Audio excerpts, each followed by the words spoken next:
दोस्तों अब हम बात करने वाले हैं रूप मर्द का नया स्वरूप की, जिसमें आप बहुत ही जल्द देखने वाले हैं कि फाइबा को आखिरकार एहसास हो गया है कि फाइबा ही गलत थी और रूप और ऋषिका हमेशा से ही सही थे और उन्होंने हमेशा से ही उनका साथ देने की कोशिश किया था। दोस्तों दरअसल होता यूँ है कि समरू ने फाइबा को छुपा दिया है कहीं पर और रूप और ऋषिका से उसने कहा है कि तुम लोग फाइबा को ढूंढ सकते हो तो ढूंढ लो। और इतना ही नहीं, समरू ने फाइबा के अंदर एक आइटम बम भी लगा रखा है और उसने कहा है कि फाइबा बहुत ही जल्द मर जाएंगी और उनकी अस्थियों को तुम्हें बहाने की भी जरूरत नहीं पड़ेगी। जिससे रूप और ऋषिका अपना दिमाग लगाते हैं और वो लोग फाइबा को ढूंढने की कोशिश करते हैं। लेकिन रूप और ऋषिका जब फाइबा को ढूंढ रहे होते हैं तभी उन लोगों को कुछ समझ नहीं आता है कि आखिर समरू किस जगह पर फाइबा को छुपा सकता है।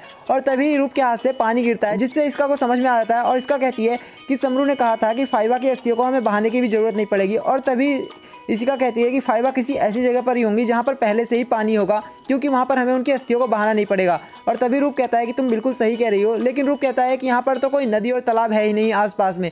तभी ऋषिका कहती है तो कुआं होगा और कुएं में ही समरू ने कहीं पर फाइबा को रखा होगा। जिससे रूप कहता है कि हाँ, गांव में बहुत सारे कुएं हैं और हमें चलकर हर कुएं में ढूंढना होगा। और तभी रूप और ऋषिका फाइबा को ढूंढने के लिए निकल जाते हैं और वो लोग जाकर हर कुएं में ढूंढने की कोशिश करते हैं, लेकिन उन्हें कहीं पर भी फाइबा नहीं मिलती है।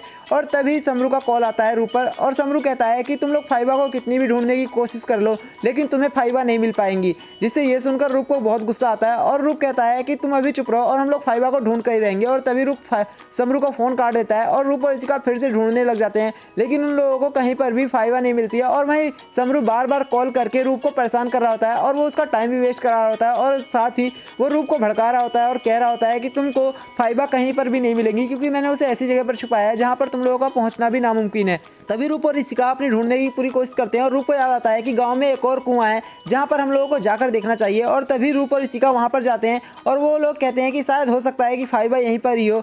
और तभी ऋषिका वहां पर उस कुएं के पास जाती है। तभी वो देखती है कि फाइबा उस कुएं में ही होती हैं और वो लटकी होती हैं और समरू ने उन्हें रस्सी से बांधकर लटकाया होता है। जिसे ऋषिका देखते ही फाइबा को चिल्लाने लगती है और वो तुरंत ही रूप को बुलाती है। तो रूप भागा भागा आता है और रूप फाइबा को देखता है तो वो खुश हो जाता है, लेकिन उनके पास टाइम बहुत कम होता है। तभी रूप फाइबा को तुरंत ही कुएं में से निकालने की कोशिश करता है और वो उनको ऊपर खींचता है और रूप और ऋषिका मिलकर फाइबा को ऊपर खींच लेते हैं। और तभी वो लोग देखते हैं उनके अंदर आइटम बम लगा होता है, जिससे रूप जल्दी से बंद करने की कोशिश करता है।